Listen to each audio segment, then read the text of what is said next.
राजधानी रायपुर के Telibandha marine drive चौक पर स्वदेशी संकल्प यात्रा का आयोजन किया गया, जहां उप मुख्यमंत्री अरुण साव ने स्वदेशी यात्रा को हरी झंडी दिखाकर रवाना किया। उप मुख्यमंत्री ने तमाम लोगों से अपील की कि वह स्वदेशी अपनाएं और भारत की अर्थव्यवस्था में अपनी सहभागिता दें। स्वदेशी संकल्प यात्रा का मकसद है कि भारत को अर्थव्यवस्था के रूप में और आगे ले जाना। इसके लिए इस आयोजन को पूरे देश में किया जा रहा है, जहां स्वदेशी अपनाने के संकल्प इस यात्रा में लोग ले रहे हैं। स्वदेशी अपनाकर विदेशी वस्तुओं का बहिष्कार करना प्रमुख उद्देश्य है। विदेशी वस्तु खरीदने के बाद सारे पैसे विदेश में चले जाते हैं, जिससे विदेशी ताकतें धीरे धीरे बढ़ती जा रही हैं और हमसे ही पैसे कम कर पड़ोसी देश उस पैसे को हमारे खिलाफ इस्तेमाल करते हैं। इसीलिए भारत के तमाम लोगों को स्वदेशी अपनाने की आवश्यकता है।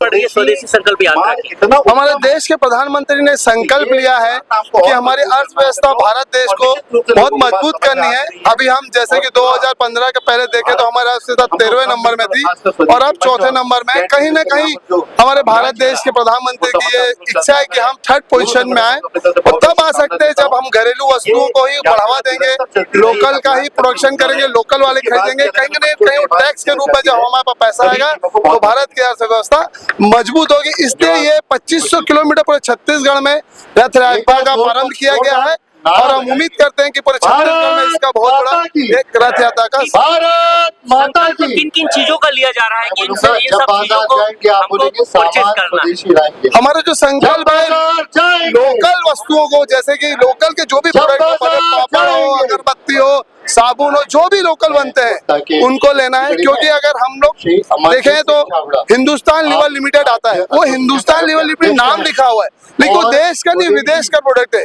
जाने अनजाने में हम विदेश का प्रोडक्ट करके विदेश की अर्थव्यवस्था मजबूत करते हैं। इसलिए हम ये कोशिश करें कि लोकल प्रोडक्ट जो बने हैं, जो भी लोकल प्रोडक्ट बने, उसको बढ़ावा देने के संकल्प। लोग जिन्हें अपना आइडल मानते हैं वो लोग तो भर भर के प्रचार करते हैं, क्या इस पे रोक लगनी चाहिए? 100% रोक लगनी चाहिए। क्या होता है, मंजिल पाने के लिए पहली सीढ़ियां चढ़नी पड़ती है, तो ये पहली सीढ़ियां है। बहुत कम लोगों को मालूम है कि ये देसी की विदेशी है, स्वदेशी की विदेशी है, तो उसको एक वापस लाने के लिए इसलिए ये रथ यात्रा नहीं करी, ताकि हमारे एक्टर, हमारे खिलाड़ी जिसको हम आइडल मानते हैं, वो लोग तो इसका प्रचार करते हैं। क्या उसमें प्रधानमंत्री को रोक लगवाना चाहिए? 100% लोग लगाना चाहिए, वहीं से चालू होना चाहिए। आग्रह ये है वंदे मातरम। देश को आत्मनिर्भर बनाने, देश को सक्षम बनाने, देश को स्वावलंबी बनाने और देश के विकास के लिए प्रधानमंत्री माननीय नरेंद्र मोदी जी ने जो आह्वान किया है, वोकल फॉर लोकल और स्वदेशी अपनाने का, उस अभियान को आगे बढ़ाते हुए हमारे छत्तीसगढ़ में स्वदेशी संकल्प यात्रा निकली हुई है। पूरे छत्तीसगढ़ में ये यात्रा भ्रमण कर रही है। स्वदेशी के लिए जन जागरण अभियान चल रहा है और निश्चित रूप से स्वावलंबी होना, ये स्वदेशी अपनाने से जुड़ा हुआ है। स्वाभिमानी, स्वावलंबी और आत्मनिर्भरता ये देश की आज जरूरत है। तो निश्चित रूप से इस अभियान का सार्थक परिणाम निकलेगा। हमारा देश आत्मनिर्भर होगा, समृद्ध होगा, विकसित होगा। हमारे देश के लोगों को इसका बड़ा लाभ होगा।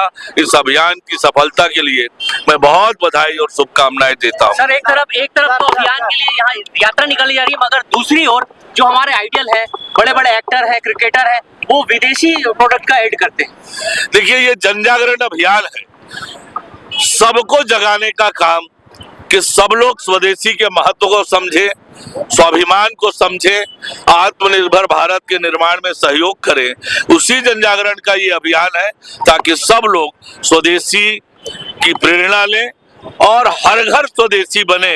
ये इस यात्रा का यही उद्देश्य है।